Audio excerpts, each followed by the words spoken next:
Et c'est parti pour Smart Bourse, votre double dose quotidienne de marché en direct sur Bismart, chaque jour à la mi-journée, 12h30, 13h, et en fin d'après-midi, la grande édition pendant 1 heure à partir de 17h. Au sommaire de cette édition de la mi-journée, encore et toujours des surprises sur l'inflation. Vous me direz, tout le monde attend désormais des surprises sur l'inflation, donc les surprises deviennent un peu moins surprenantes. Néanmoins, les chiffres d'inflation, les premières estimations d'inflation qui sont parues pour quelques pays européens, l'Espagne et l'Allemagne, surtout aujourd'hui pour le mois de mars, montre qu'on n'est pas encore arrivé au pic d'inflation prédit par les économistes. L'inflation allemande s'établit sur un an à 7,6% au global, selon les données harmonisées européennes. On attendait un chiffre un peu inférieur à 7%, donc on voit bien quand même que malgré un consensus qui s'ajuste aux surprises, l'effet de surprise est toujours là. Et puis en Espagne, on avoisine désormais les 10% d'inflation sur un an, 9,8 précisément. Pour le mois de mars, nous aurons demain l'inflation première estimation pour l'ensemble de la zone euro. Bon, alors, qui est attendu autour de 6, peut-être supérieur à 6% même, mais on sera attentif au niveau de surprise par rapport à cette inflation publiée demain pour la zone euro. Du côté des États-Unis, l'indicateur du jour est un indicateur du marché du travail avec des créations d'emplois qui restent solides au mois de mars, et c'est quand même une variable clé au moment où tout le monde s'inquiète d'un choc sur la croissance, voire d'une récession à venir. C'est peut-être le message qu'il faut retirer de l'aplatissement de la courbe des taux et de l'inversion même de certains points de courbe sur la courbe des taux aux États-Unis.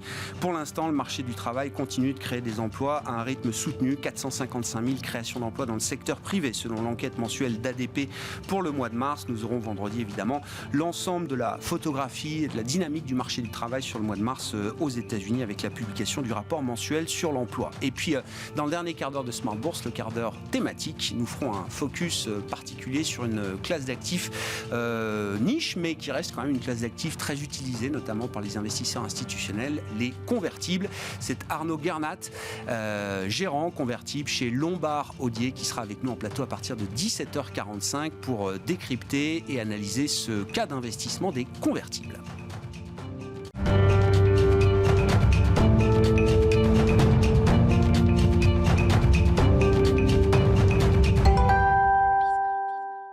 Après l'envolée des marchés actions hier, c'est un jour de pause aujourd'hui, notamment pour les indices européens. Le résumé de cette journée, les infos clés, c'est avec Alix Nguyen.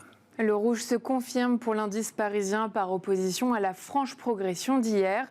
L'espoir quant à une désescalade en Ukraine s'estompant peu à peu. Même tonalité à New York où la séance commence en baisse. De corréler à la situation géopolitique, on trouve une nouvelle déterminante pour les marchés aujourd'hui. En Allemagne, l'inflation est au plus haut depuis 1981 sous l'effet de l'envolée des prix du pétrole et du gaz.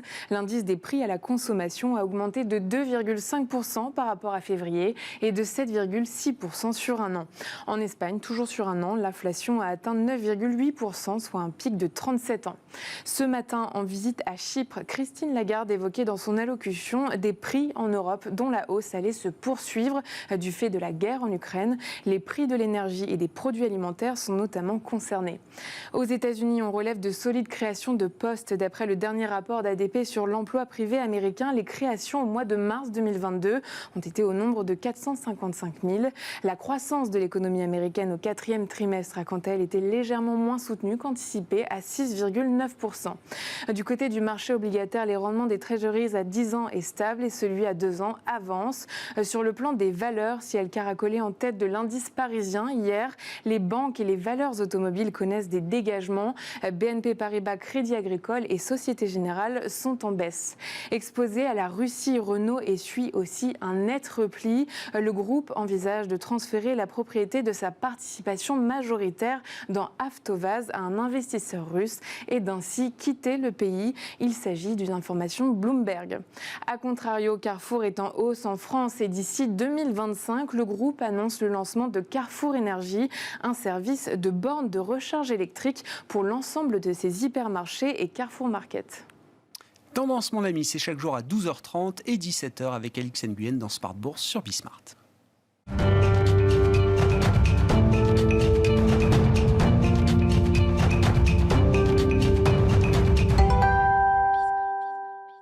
3 invités avec nous chaque soir pour décrypter les mouvements de la planète marché. Thibaut Prébet est avec nous ce soir, directeur général adjoint de la financière Arbevel. Bonsoir Thibaut. Bonsoir. Sébastien Paris-Sorvitz avec nous également, le directeur de la recherche de la Banque Postale Asset Management. Bonsoir Sébastien. Bonsoir. Merci d'être là et merci à Vincent Lecartier de nous accompagner également. Bonsoir Vincent. Bonsoir.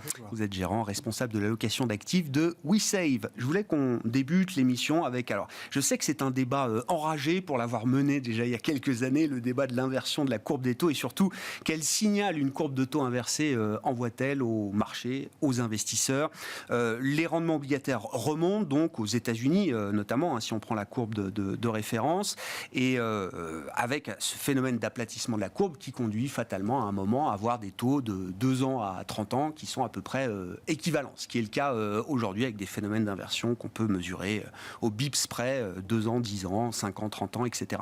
Est-ce que c'est un signal qui compte ? Ou est-ce que c'est un signal qui ne compte pas quand on bâtit des stratégies d'investissement, cette inversion de la courbe des taux, Vincent? Historiquement, c'est un indicateur qui a pas mal fonctionné, c'est-à-dire que dans les 6 mois à 2 ans qui suivent, généralement, il y a effectivement une récession qui se présente. Alors, récession, il faut voir de quoi on parle. Est-ce qu'on parle d'une récession technique, autrement dit un PIB qui baissote pendant 1 ou 2 trimestres, et puis voilà, ou est-ce qu'on a véritablement une crise profonde qui se met en place? Deuxième point, 80% de la dette américaine est calée sur le 0 à 10 ans. Il n'y a que 20% qui est concerné par les échéances lointaines. Et les échéances lointaines, par définition, ce sont des assureurs qui les portent. Et ils ne traitent pas ces échéances. Une fois qu'ils les ont achetées, ils les gardent, ils les stockent. Autrement dit, il n'y a pas de véritable volatilité, ou en tout cas très très faible, sur les échéances lointaines. Donc pour moi déjà, l'indicateur lointain, il est complètement faussé. Donc si on regarde quelque chose, il faut se concentrer bel et bien sur les 10 premières années de cotation des obligations.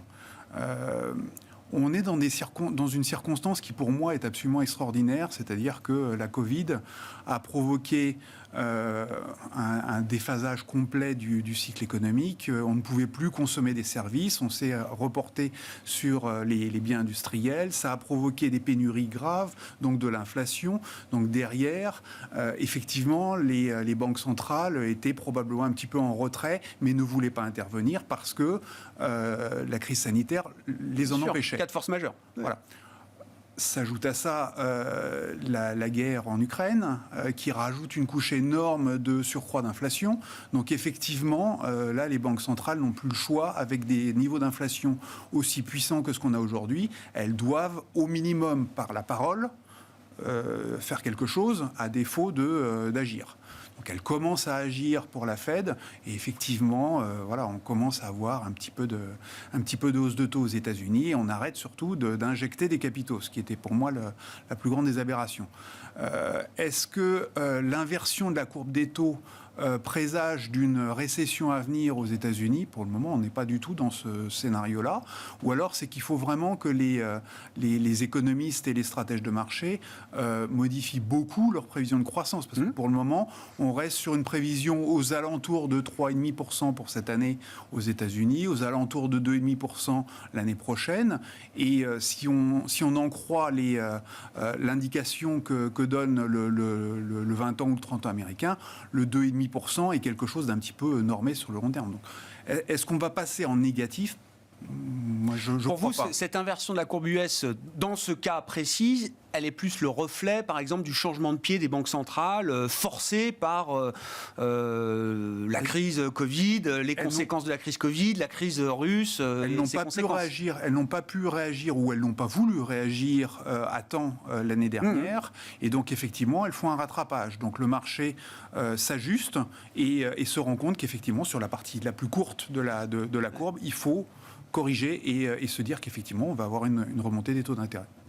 Qu'est-ce qui vous intéresse dans ce sujet de la courbe des taux américaine et de son inversion, enfin, ou de son début d'inversion aujourd'hui, Sébastien, et qui est le plus fiable pour prédire les récessions? Est-ce que c'est la courbe des taux ou est-ce que ce sont les économistes et les prévisionnistes? Ça dépend. Les prévisionnistes ou les économistes se trompent beaucoup. La courbe de taux, moins. Alors maintenant, c'est déjà un premier point de... Comme l'a dit Vincent, il se trouve que cet outil, dans la cohérence ou l'explication de pourquoi il anticipe une récession, n'est pas trivial. En revanche, ça marche. Il y a des choses qui marchent, mais on ne sait pas tellement bien l'expliquer. On ne sait pas trop le lien de cause à effet, mais il y a une corrélation historique entre l'inversion et l'arrivée d'une récession dans les mois, trimestres qui suivent. Alors, la façon la plus triviale de le voir, c'est que pour une banque, par exemple, qui doit faire de la transformation, elle va s'endetter à court terme pour prêter à long terme, le fait que les taux longs deviennent plus bas, évidemment, c'est moins sympathique pour financer des projets à long terme si on doit se financer plus cher. Et donc, c'est un élément de contrainte du crédit et donc ça va ralentir l'activité. Mais dans le cas précis, ce que je pense le plus intéressant, je pense que donc il faut le regarder avec attention et on regarde souvent le 2 ans et le 10 ans, la différence entre 10 ans et le 2 ans. Mais ce qui est intéressant ici, et c'est un phénomène de marché qu'on constate et qui est lié à la politique monétaire. Alors, est-ce que la Fed est en retard ou pas en retard? Aujourd'hui, c'est un des débats. À mon avis, elle est en retard. Elle était en retard. Powell n'a pas voulu le reconnaître, tout en disant que s'il avait su avant que l'inflation allait être si élevée, il aurait fait plus. Donc, au total, il avoue qu'il est en retard. Mais le plus intéressant, c'est qu'est-ce qu'en pense le marché. Et ça fait 10 ans, peut-être plus, que le marché pense que les taux d'intérêt, dont les taux d'intérêt réels, doivent rester négatifs. Pour faire de la croissance, pour éviter des problèmes financiers, parce qu'on a beaucoup de dettes dans notre système. Et aujourd'hui, on se trouve dans cette situation, depuis, on le citait pour même l'Europe aujourd'hui, des chiffres d'inflation qu'on n'avait pas vus depuis les années 80. Et les banques centrales se retrouvent, et des gens qui n'ont jamais été confrontés à ça, à faire est-ce que cette inflation est une inflation pérenne, pas transitoire ou pas.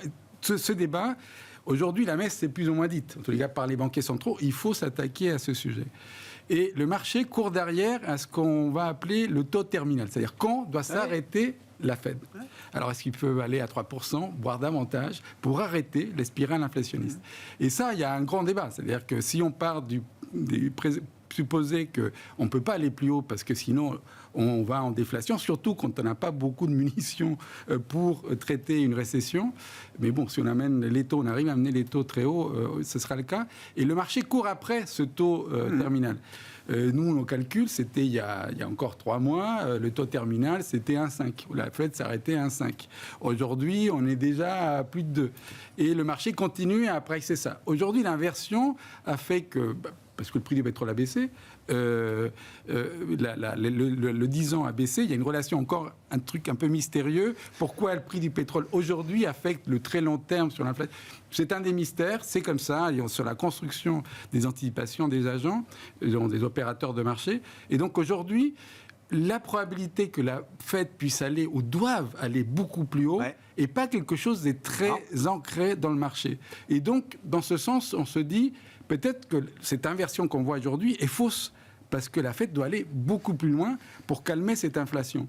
Et de fait, ce que nous dit Powell, c'est quelque chose qui n'est jamais arrivé. C'est-à-dire se dire, voilà, moi je vais taper, ça va faire un peu moins de croissance, le chômage va augmenter, mais je vais assurer le fameux soft landing, cet atterrissage en douceur. L'histoire nous dit que on n'a jamais vu que le taux de chômage augmente. Et de fait, donc, il y a un indicateur, on en parlait juste avant antenne, développé il n'y a pas si longtemps par une économiste de la Fed, Madame Claudia Sam. Et qui est suivie sur Twitter, qui est une ancienne économiste de la Fed. Exactement. Voilà, et donc, qui a été longtemps elle a développé un outil assez simple.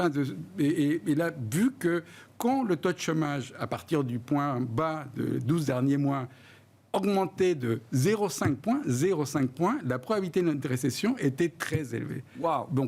Donc l'idée que la Fed peut monter les taux et ajuster tout ça, et faire que le marché de l'emploi, qui est aujourd'hui très chaud, très chaud aux US, puisse se calmer sans provoquer une récession, et encore une fois, un animal qu'on n'a jamais vu. Donc c'est normal que les gens s'inquiètent. Donc aujourd'hui, à très court terme, le taux de chômage, là où il est, vous parliez Grégoire des chiffres d'emploi, ils sont très porteurs. L'économie américaine se porte de façon est très solide. Il n'empêche que ce choc inflationniste va coûter en croissance. Tout le monde a révisé sa croissance à la baisse. Elle reste présente. c'est une des raisons pourquoi les gens prennent encore du risque, parce que les taux réels restent très faibles. Et le TINA, il n'y a pas d'alternative, on va chercher du risque. Bon, on verra si ce TINA est un bon TINA ou un TINA manié avec prudence, le genre de réflexe sur les marchés actions, effectivement, qui ont effacé déjà la guerre en quelques semaines.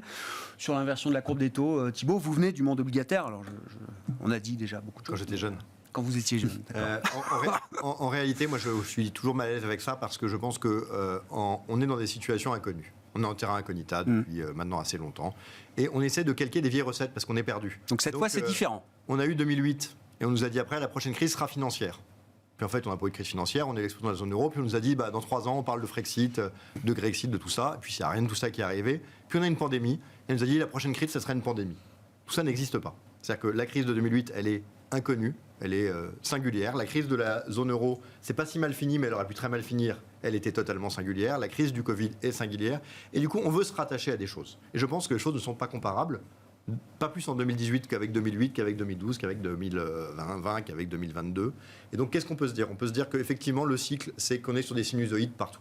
En l'occurrence, à mon sens, des sinusoïdes descendantes sur l'inflation, sur la croissance. Il y a une seule chose, c'est la baisse de la natalité, qui fournit des rapports d'offres et de demande qui sont en faveur d'une baisse de la croissance, qui sont en faveur d'une baisse de l'inflation, puisque la demande est limitée, mais toujours sinusoïdale. Et donc, à un moment, on aura toujours des hausses de taux suivies de baisses de taux.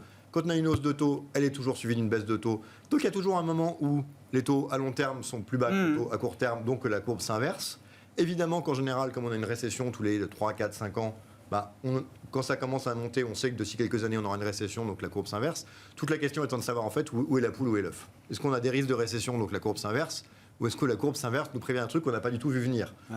Aujourd'hui, clairement, avec une guerre en cours, etc., l'idée qu'on puisse avoir une récession au moins technique, avec en plus, je vous rappelle, quand on a une croissance qui est à 5, arriver à faire 0 sur 6 mois, c'est rare. Quand on a en Europe une croissance qui est à 0,5 ou à 1, avoir 2 trimestres négatifs, c'est une probabilité très élevée. Donc en réalité, je crois que tout ça n'est pas forcément très clair.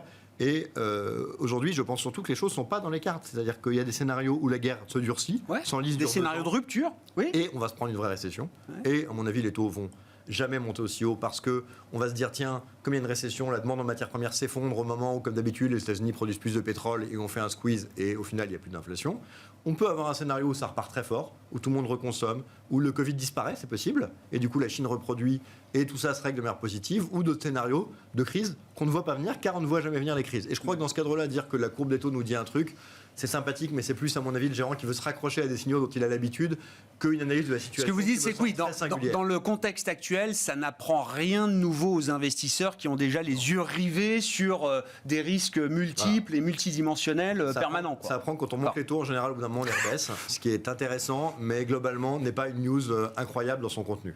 Qu'est-ce qui est pricé dans les marchés actions, là, justement, pour poursuivre la discussion, Vincent, ça reste pour moi impressionnant, et pourtant on a vu passer quelques crises, et on a l'habitude de voir les marchés dans une fonction d'anticipation, regarder à travers, se projeter, etc. Là, c'est vrai que de voir le CAC revenu à 6008 hier, effaçant donc les pertes subies après le déclenchement de la crise ukrainienne, de la crise russe, 24 février dernier, tous les indices actions majeurs sont revenus sur les niveaux qui prévalaient avant la guerre. Qu'est-ce qui est pricé à ce stade ?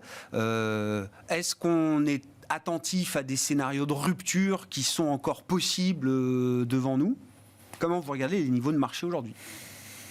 Alors, je pense qu'on reste avant tout sur une problématique de flux, c'est-à-dire que vous n'avez pas le choix. Avec une inflation pareille, vous ne pouvez pas investir sur des obligations parce que vous perdez 5-6% de pouvoir d'achat direct. Donc, vous n'avez pas le choix, vous êtes obligé d'aller sur d'autres classes d'actifs. Ça, c'est la première des réponses. Donc, obligatoirement, vous allez vers les matières premières, vous allez vers les obligations indexées sur l'inflation, vous allez sur les actions. Parce que les actions, au moins, vous pouvez passer des hausses de prix. Donc, à un moment, pour moi, les actions, c'est la classe d'actifs naturelle dans ce genre de circonstances. Ensuite, qu'est-ce qui est pricé ?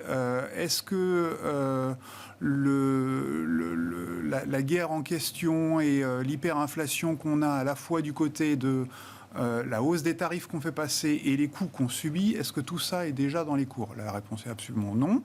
Pour moi, c'est évident que non. Quand je regarde le consensus Bloomberg pour l'Europe, on est encore sur une prévision de croissance des ventes ça doit être du 7% et 8% sur les bénéfices.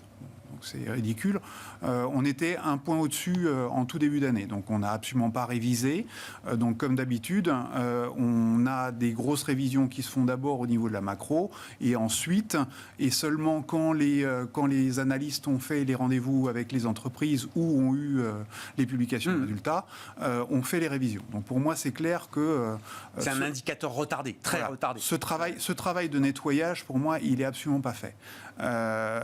Est-ce que les allocations du marché sont pour autant cohérentes ? Quand je regarde se rapatrier sur les États-Unis, qui sont producteurs d'armement, qui sont producteurs de matières premières, qui sont loin du conflit, donc qui auront de l'inflation, mais par contre pas de pénurie physique pour accéder aux matières premières, moi ça me paraît logique. Donc de voir les États-Unis surperformer, ça me paraît tout à fait normal. De voir l'Europe sous-performer, ça me paraît normal. De voir les marchés émergents sous-performer dans ce genre de contexte, pour moi là aussi c'est cohérent. De voir que les cycliques cycliques ou value sont en train de perdre de l'élan, qu'elles avaient en tout début d'année et que désormais on est de nouveau plutôt à rechercher les sociétés qui ont du pricing power, les sociétés de technologie qui ont peu de matières premières dans leurs entrants, mais essentiellement des coûts de salariaux. Pour moi, c'est tout à fait logique. Donc, pour moi, le marché fait son travail en termes de structuration. Par contre, en termes de valorisation, où est-ce qu'il faut placer le curseur ? Moi, j'ai pas de réponse. Ma réponse, c'est une question de flux avant tout. Et les flux, pour le moment, on n'a toujours pas nettoyé l'ampleur des capitaux qu'on a injectés avec la Covid. Oui. Voilà, donc pour moi, le sujet, il est là. Je peux juste rajouter une chose. Je voudrais quand même rappeler que les prévisions d'analyse, ça reste un peu ajouter des choux et des carottes, donc il va falloir s'en méfier. C'est-à-dire qu'aujourd'hui, vous avez des gens qui ont très fortement révisé les marges et les chiffres d'affaires chez les producteurs de matières premières, qui les ont effondrés dans des secteurs comme par exemple l'automobile, où on va avoir moins de marge et moins de prix. Et ça peut donner quelque chose qui, d'un point de vue consensuel, est flat, à condition d'avoir un portefeuille 100% équilibré, ce qui n'est jamais le cas. Donc c'est vrai que de toute façon, il faut malheureusement rentrer un peu dans le détail, prendre un peu de temps pour aller voir société par société, thème par thème, secteur par secteur où on en est, parce que la vision très agglomérée est très inopérante dans ce genre de marché où il y en a dans tous les sens en fonction des secteurs. Et c'est vrai qu'on est obligé d'aller dans cette finesse-là. C'est bien le job des analystes d'aller dans le détail du dossier par dossier. Regardez, quand on fait une analyse sur le marché global, de ça ou ça, en fait, ça peut bouger énormément et que la somme soit nulle, sauf qu'en fait, c'est plus du tout les mêmes sociétés. Et donc, sur votre portefeuille, si vous êtes très cyclique auto, vous êtes explosé. Si vous êtes très matière première, pas du tout. Donc, c'est vrai qu'il faut malheureusement parfois rentrer un peu plus dans le détail que les visions de consensus qui disent pas grand-chose. Et il va y avoir des informations sur les couvertures de matières premières, les couvertures devises ou des choses comme ça. Et là, on parle de l'inflation de l'an passé, enfin de la hausse des matières premières de l'an passé qui était couverte par les entreprises. Bien sûr, mais si vous avez des couvertures sur les matières premières, elles durent combien de temps ? Ça aussi, c'est des informations qui sont très importantes pour savoir à partir de quand, de nouveau, on se prend plein pot le cours réel des marchés sur les matières premières. À propos de flux, Vincent, et vu qu'on approche de la fin du premier trimestre, demain, 31 mars, pour des portefeuilles balancés, équilibrés, comme on dit, obligue action, le fait qu'on a eu une correction inédite, sans précédent du marché obligataire là, sur ces 3 premiers mois de l'année, est-ce que ça implique des effets de rebalancement importants et des impacts de marché importants ? Alors, si vous regardez ça sur le trimestre, dans la mesure où les actions et les obligations ont toutes les deux baissé, oui, il faut remettre un petit peu d'obligations de façon mécanique, parce qu'en fait, les obligations ont perdu plus que les actions, paradoxalement. Mais bon, je dirais que ce qui valide l'idée qu'il faut être action. Hein, exactement.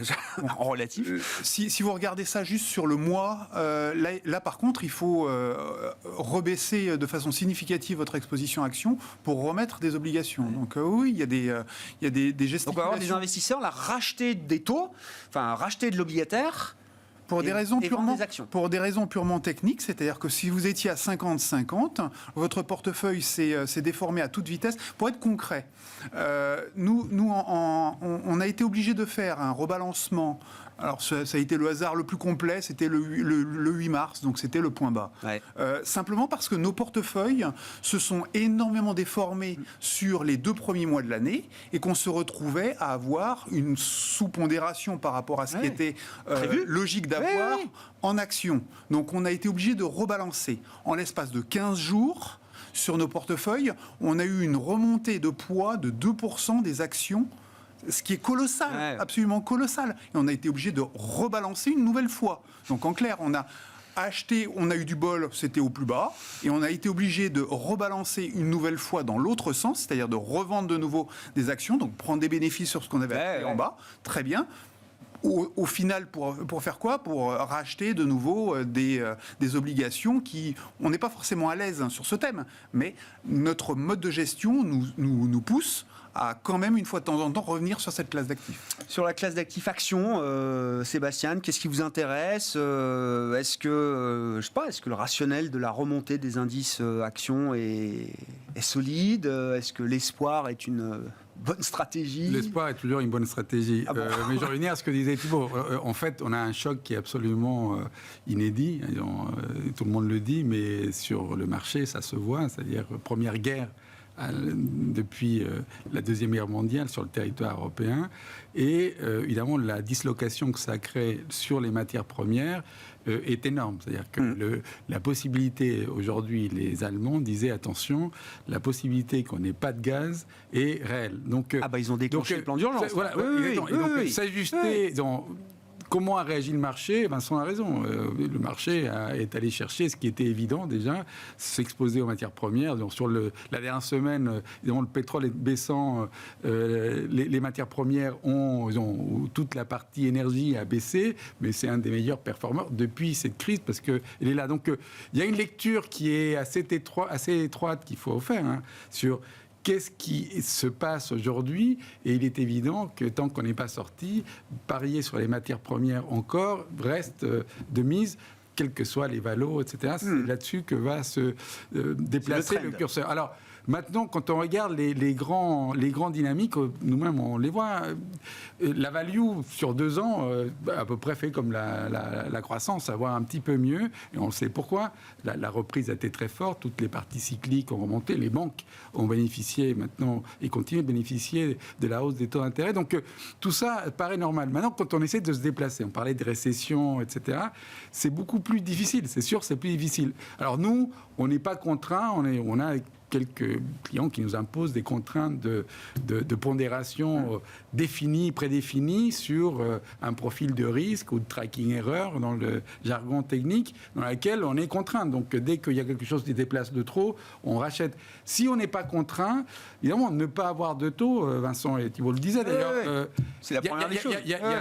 L'inflation, pour tout le monde, c'est mauvais. Y compris pour les actions, sauf pour quelques boîtes qui ont vraiment du pricing power. Mais c'est quand même pire pour les obligations. Donc, acheter les obliges aujourd'hui, c'est très difficile. Et on a tourné la page, y compris sur le crédit. Sur le crédit, on voit bien que, certes, les spreads sont revenus, comme tout le risque est revenu sur la dernière semaine. Mais encore une fois, il y a à moins de réussir à jouer que le spread et ne pas tenir compte de l'effet duration, comme on dit, l'effet de hausse des taux, on est dans une situation de fragilité. Et plus on ira haut, Thibault ne pense pas qu'on ira haut, mais plus on ira haut, plus ça va faire mal. Et donc, tant qu'on ne s'est pas débarrassé de l'inflation, encore une fois, on disait 10% en Espagne. Aux États-Unis, on va atteindre des chiffres aussi énormes. Donc, on expolie le rentier qui veut détenir des obligations. Donc, c'est quelque chose qu'on se dit, évidemment, pour la gestion de mon risque, je dois faire... Mais à l'intérieur des actions, pour finir, ce que disait Thibault, on doit aller voir beaucoup plus en détail, de voir qui protège un portefeuille aujourd'hui. Si vous prenez l'industrie, moi j'allais sur les industriels parce qu'elles vont bénéficier d'investissements, etc. C'est plus un no-brainer. Il faut réfléchir. Vous prenez les Allemands qui sont les meilleures boîtes industrielles. Vous dites, merde, on se retrouve dans une situation où la crise énergétique peut les faire souffrir. Le yen qui se déprécie, leurs concurrents japonais gagnent du terrain. Bref. C'est pas simple, il faut aller dans le détail. Juste rapidement, Sébastien, le fait que l'inflation surprenne encore, on l'a vu avec les chiffres européens, on le verra avec les chiffres américains, etc. Enfin, est-ce qu'on arrive à avoir une idée un peu plus précise quand même du pic d'inflation au fur et à mesure qu'on encaisse les surprises après les surprises? Ou est-ce qu'on a abandonné l'idée de, je sais pas, de marquer un pic quelque part? Il faut choisir un scénario. Nous, on a choisi un scénario comme quoi cette crise allait s'arrêter plutôt tôt que tard. D'accord. Mais c'est une hypothèse. Et donc, à ce moment-là, effectivement, le pic d'inflation arrivera encore dans 3 mois, 4 mois. Au plus tôt. Non, mais c'est une idée. Mais il y a le scénario où ça s'enlise et le prix du pétrole va à 150, 180. C'est ça. Et là, on revoit tout, quoi. Et là, on revoit tout. Ouais. Bon, Thibault, alors sur les aspects de marché, et puis vous vouliez qu'on reparle du Covid, de la Covid. Oui, je pense qu'il y a plusieurs sujets. Déjà, effectivement, pour savoir où s'arrête l'inflation, il faut 3 choses. La première, si possible, c'est avoir le numéro de Poutine. Ce qui est compliqué, et puis bon, vu qu'il n'y a pas forcément une fiabilité énorme dans ce qu'ils disent. Il faut le convaincre. En réalité, l'inflation, elle se joue là aujourd'hui. Voilà, c'est le premier point. Le deuxième Même point, si l'inflation d'avant ne venait pas de Vladimir Poutine. oui, mais l'inflation d'avant, D'accord. elle pouvait se régler. Parce que l'inflation D'accord. d'avant, c'était du restockage dans une période C'était transitoire. consommation forte. Mais c'est toujours transitoire. Le problème, c'est qu'on ajoute des chocs transitoires les uns après les autres. Donc au bout d'un moment, ça en fait beaucoup d'un coup. La trame de fond, elle est toujours désinflationniste. Le problème, c'est que si on ajoute des problèmes de production, Covid en Chine, je vais y revenir, qu'on ajoute une surdemande aux États-Unis et qu'on rajoute enfin une indisponibilité des matières premières, on vient ajouter des chocs exogènes. C'est l'empilement des crises, là, d'accord. Pour Ok. autant, personne ne doute du fait que si le Covid devait disparaître, ce qui peut arriver aussi vite que c'est venu, et que la guerre se réglait, il n'y a pas trop de doute sur le fait que le pétrole et les surcoûts d'autres liés au transport rebaisseraient très vite. Donc il n'y a pas de doute là-dessus. Le seul sujet, c'est de savoir à quelle vitesse ça revient. Donc il faut sur le numéro de Poutine, bon, Voilà, on n'a sur pas. la Russie, l'Ukraine, on va considérer que globalement, on n'y peut rien. Sur la relance cyclique, on voit bien que globalement, ça va s'affaisser tranquillement parce qu'on a eu simplement le retard de 2018, 2019, 2020 à combler et ça va naturellement se calmer. C'est-à-dire que si vous êtes dit, tiens, chez moi, c'était pas terrible, je vais le refaire quand vous avez les moyens parce que j'y ai passé longtemps, une fois que vous l'avez refait, vous le refaites pas tous les 6 mois. Donc globalement, voilà, cette partie-là, elle est déjà derrière nous. Et un parti qui reste, c'est les problèmes de chaîne d'approvisionnement en Chine. Et là, il y a un débat qui s'est ouvert qui est de dire, est-ce que la politique zéro Covid chinois n'est pas le problème? Est-ce que s'ils ne font pas sauter la politique zéro Covid, on n'est pas tranquille? Et ça me semble douteux. Ça me semble douteux parce que si vous regardez les chiffres, on a aujourd'hui à peu près 3000 décès par jour du Covid Dans le monde. Et ce qui est intéressant, c'est que pour revenir à un nombre de décès aussi bas, il faut retourner au 28 mars 2020. C'est-à-dire il y a 2 ans, et c'est-à-dire avant tous les premiers confinements. Donc ça veut dire qu'en fait, on n'a jamais eu aussi peu de décès Covid, alors qu'on a aujourd'hui 1,6 million de cas par jour, et qu'à l'époque, où certes on ne testait pas, on en avait 85 000. Donc on voit qu'on a un virus qui est de moins en moins létal, qui arrive à des taux de décès autour de 0,15 dans les pays développés, ce qui est quand même moins que la grippe. Et donc on calque ça en disant les Chinois, il faut qu'ils arrêtent, quoi. Ils nous plombent toutes les chaînes de production. Voilà. Sauf qu'on oublie que dans des zones qui ont double vaccination, triple vaccination, Pfizer, Moderna, ça se passe bien. Effectivement, on a une létalité qui est faible. Quand vous regardez les chiffres à Hong Kong, quand vous regardez les chiffres en Chine, s'ils étaient disponibles, d'où l'idée de regarder Hong Kong, vous voyez des létalités qui sont beaucoup plus fortes. Dans des zones en plus où les très âgés ne sont pas vaccinés, dans des zones où c'est du Sinovac qui est utilisé généralement, qui a une efficacité qui est quand même parfois assez théorique, et vous vous rendez compte que c'est probablement que si la Chine arrête sa politique zéro Covid, il est envisageable qu'il y ait des décès massifs. Il est question que la Chine arrête sa politique zéro Covid?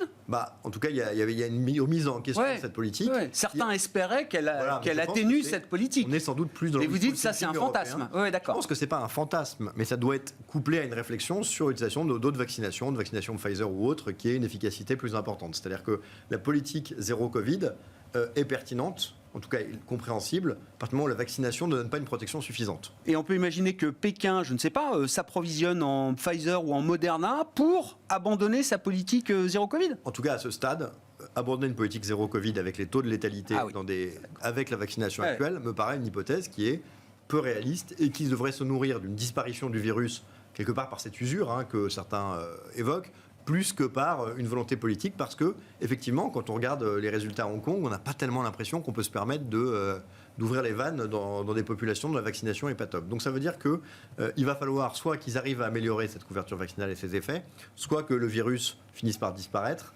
pour réussir à avoir ces derniers verrous un peu sur l'inflation avec la situation russo-ukrainienne, et qu'on puisse essayer de retrouver des déblocages.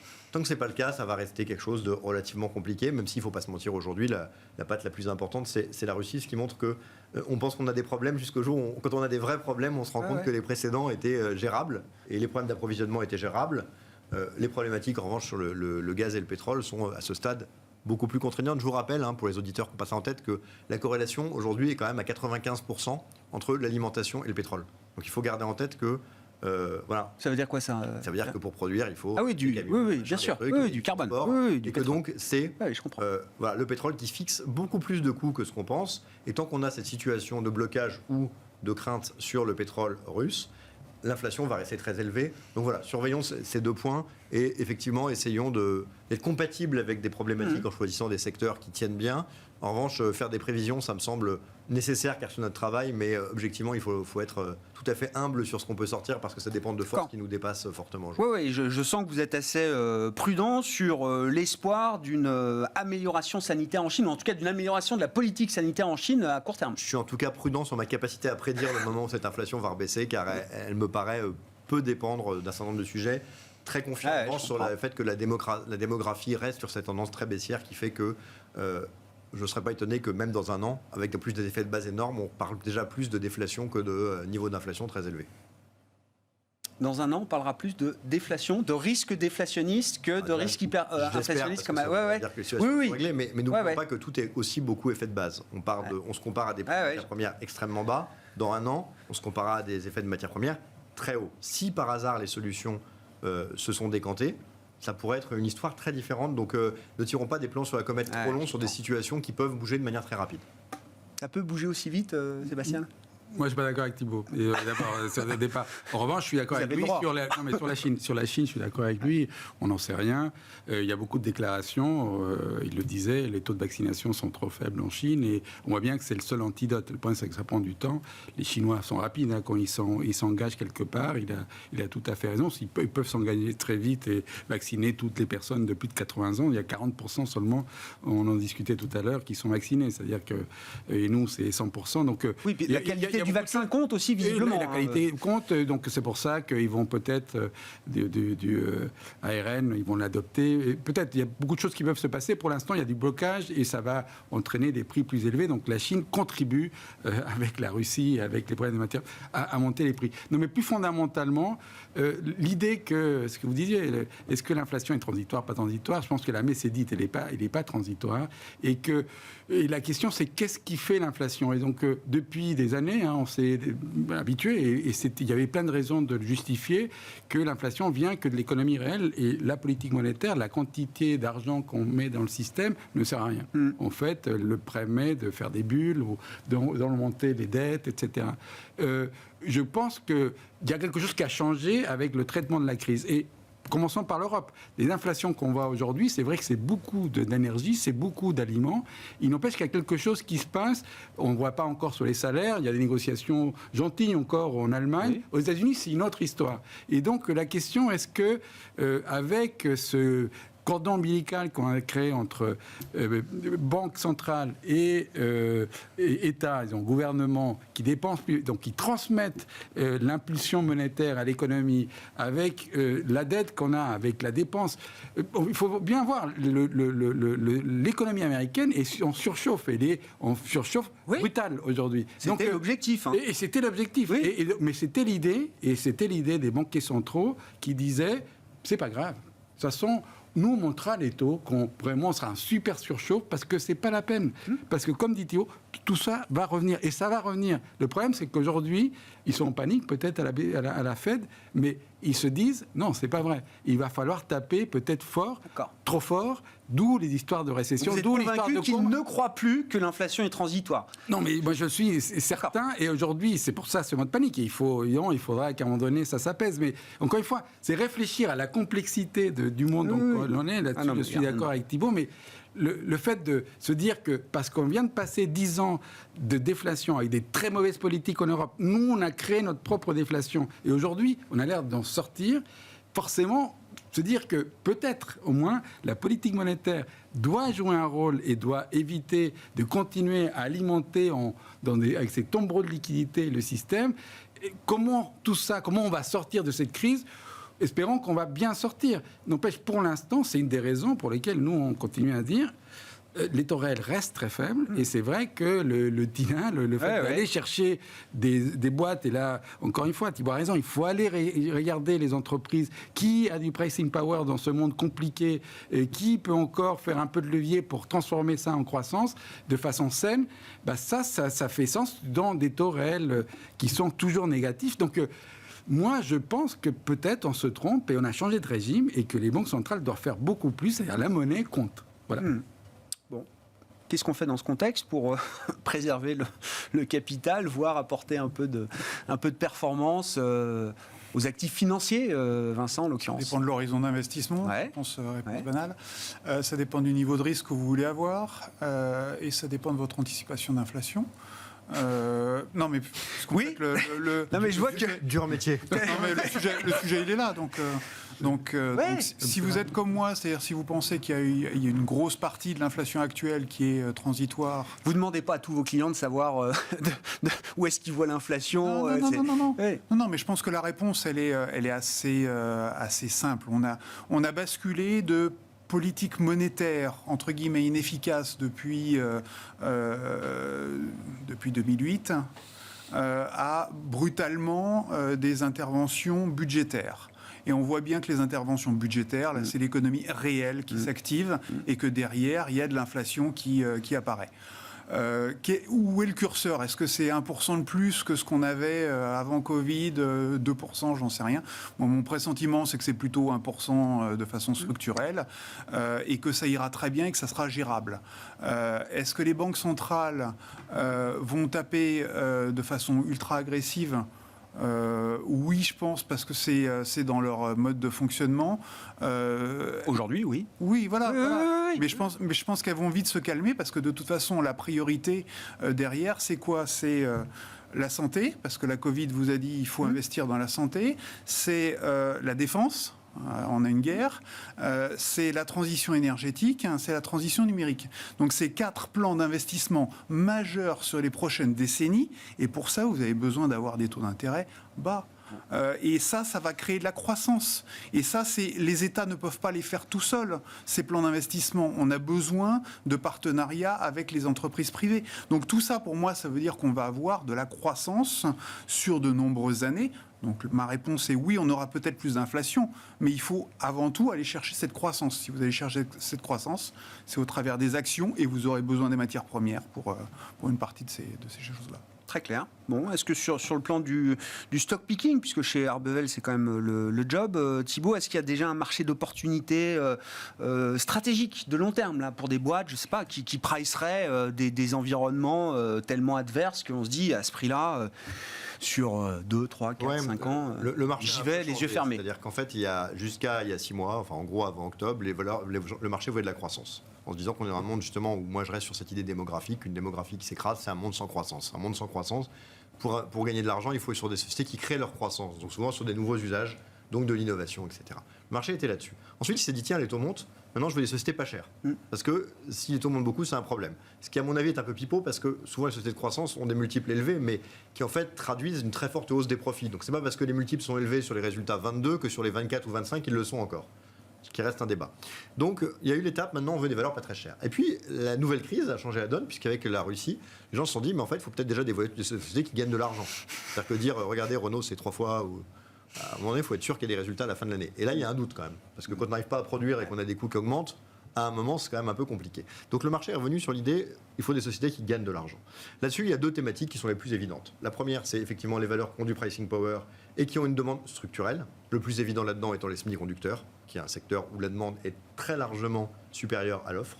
Donc en fait, quoi qu'il arrive, on peut passer des hausses de prix, etc. Donc c'est un secteur qui est assez évident, qui a un des plus gros poids chez Financière Arbevel. Et puis le dernier poids, c'est simplement se dire que les crises sont des accélérateurs de tendances structurelles. Et donc quand vous avez une tendance structurelle qui matche une tendance conjoncturelle, eh bien vous avez sûrement quelque chose d'intéressant. Dans ce cadre-là, les valeurs vertes, la production d'énergie renouvelable, la décarbonation de l'économie, la smart grid. Il y a encore aujourd'hui une société comme Nordex dans les éoliennes qui prend 10%. Tout ça, c'est des choses où on a le sentiment d'avoir à la fois des valeurs qui ont beaucoup baissé, entre probablement une bulle en janvier 20 et aujourd'hui des niveaux assez déprimés, et un intérêt de court terme, un intérêt de long terme. On a eu effectivement Nordex, encore en Cavis aujourd'hui, qui publie des objectifs 2022 très au-dessus de ce qui était attendu, et le marché se rend compte que il y a un intérêt. Et là, en revanche, le sujet, et je reviens à ce que disait Vincent, c'est que c'est des sociétés où on a besoin de ressources de financement à des taux bas, ou d'allocation du capital favorable, taxonomie, etc. Parce que quand vous avez des cycles d'exploitation très longs, vous avez besoin d'avoir des taux bas. Ce qui n'est pas le cas, par exemple, sur l'armement, où quand vous avez un cycle de production extrêmement court, le taux de financement n'est pas une donnée majeure. Donc pour résumer, des convictions de long terme qui matchent du court terme aujourd'hui, que ce soit les semi-conducteurs ou que ce soit les valeurs dites vertes, c'est des choses qui nous semblent assez originales, mais simples par rapport à ce que le marché voulait. Oui, mais c'est bien. C'est logique par rapport à ce qu'il voulait il y a 2 ans. En revanche, sur les cycliques, il faut faire un peu gaffe parce qu'il y a beaucoup de choses pas très chères. Mais le pas très cher n'a de sens que quand on gagne de l'argent. Et tant qu'on a des perturbations, Ouais. Après, on voit bien, le marché il est violent. Hier, vous parlez peut-être d'un. Ah oui, ça reprend 10, 12 d'un coup. Oui, bien sûr. Bien sûr. Mais c'est vrai qu'on va dire qu'il y a un vrai risque. Ouais. Peut-être que sur des valeurs vertes ou SMI, le risque est moins fort. Donc c'est peut-être plus simple à jouer aujourd'hui pour quelqu'un qui a envie de mettre des billes dans un marché compliqué. Il faut qu'on s'arrête là, messieurs. Merci beaucoup d'avoir participé à ce débat ce soir. Les invités de Planète Marché étaient avec nous en plateau. Je le rappelle, Vincent Lecartier, responsable de l'allocation d'actifs de WeSave, Thibaut Prébet, DG adjoint de la financière Arbevel, et Sébastien Paris-Sorvitz, directeur de la recherche de la Banque Postale Asset Management.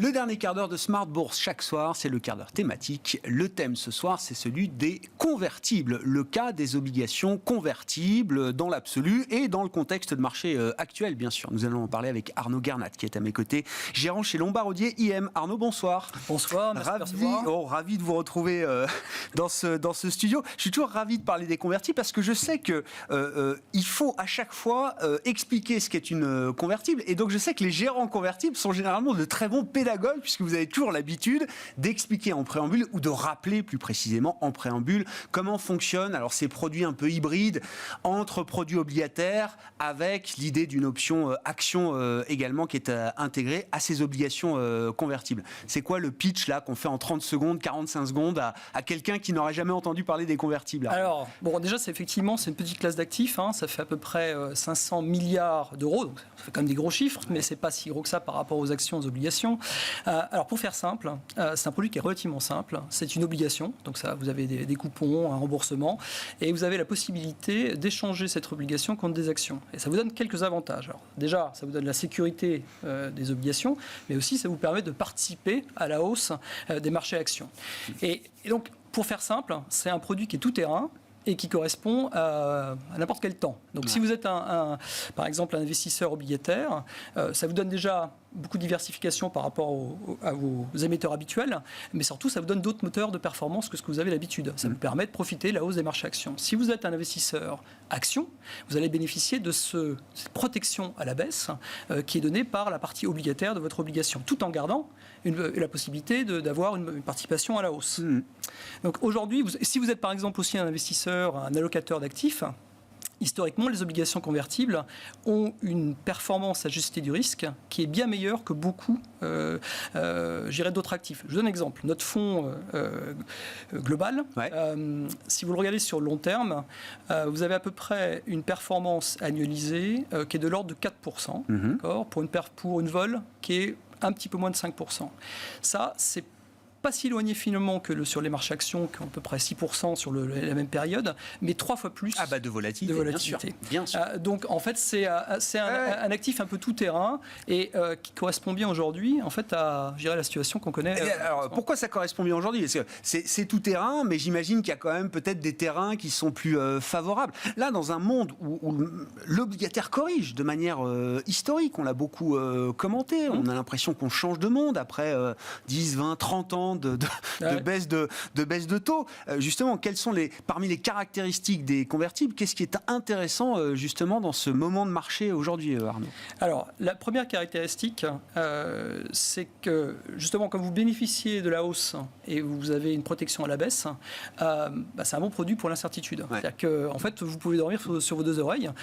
Et aujourd'hui, on est dans un monde, dans un contexte où demain, vous pouvez avoir une nouvelle qui va faire monter les marchés de manière assez importante et une nouvelle qui peut la faire baisser énormément. Donc vous voulez garder en fait ce profil un peu asymétrique qui est donné par les convertibles et qui est un peu unique d'ailleurs aux convertibles. C'est aussi un produit qui naturellement bénéficie de la volatilité des marchés, puisque vous avez une composante optionnelle, et donc cette composante a tendance à s'apprécier avec la volatilité des marchés. Voilà. C'est aussi un produit, c'est un peu plus technique, mais qui est peut-être moins sensible à la hausse des taux. Donc qui vous protège naturellement en fait contre les hausses des taux d'intérêt, et donc je pense que c'est particulièrement adapté aujourd'hui. Ouais. Est-ce que ça se ressent dans l'appétit des investisseurs en général, des clients du fonds Lombard Odier, qui est un fonds de référence dans le monde des convertibles? Est-ce que, en termes de flux, tout simplement, versement, de collecte? C'est quelque chose qui se ressent aujourd'hui? Alors, je dirais que la collecte était relativement stable ces dernières années. Alors, globalement, au niveau des convertibles, on a eu une phase très forte dans les années, je dirais, 2010 jusqu'à 2018, pour faire simple, et un peu une stabilisation, en fait, des montants sous gestion ces dernières années. Mais je pense que c'est un bon moment justement pour reprendre son bâton de pèlerin et aller revoir en fait les investisseurs, parce que aujourd'hui ça me paraît beaucoup plus facile de vendre la classe d'actifs, et justement à cause de ces spécificités qui font qu'en fait je pense qu'elles vont surperformer d'autres classes d'actifs aujourd'hui. Ouais. Et alors, concrètement, je ne sais pas là, quelle est la performance d'un fonds convertible qu'on peut constater sur la période récente, depuis cette espèce de correction, voire de crack obligataire, disent certains, enfin un crack qui prend des mois bien sûr, mais je veux dire, c'est une correction quand même très très forte. Les obligations sans risque ont corrigé plus que les marchés actions par exemple depuis le début de l'année, ce qui est quand même assez dingue. Alors, comment se comportent justement les convertibles là, sur le passé récent? Alors, si je regarde en fait notre fonds qui est un fonds qui est plutôt défensif, il est autour de -5 aujourd'hui. Donc, il fait mieux enfin, il est en ligne avec certaines classes d'actifs. Effectivement, on n'a pas eu vraiment de moteur de performance supérieur, tout simplement parce que c'est pas un produit miracle, c'est aussi une obligation et c'est aussi dépendant des marchés actions. Donc, ça vous avez tout baisse en même temps. Mais ça a finalement baissé moins parce que vous avez un peu la composante volatilité qui a joué en fait en faveur. Si vous regardez en fait sur des périodes, par exemple sur 2 ans, 2020-2021, alors 2020 c'est une très très bonne année sur les convertibles, 2021 un peu moins bien.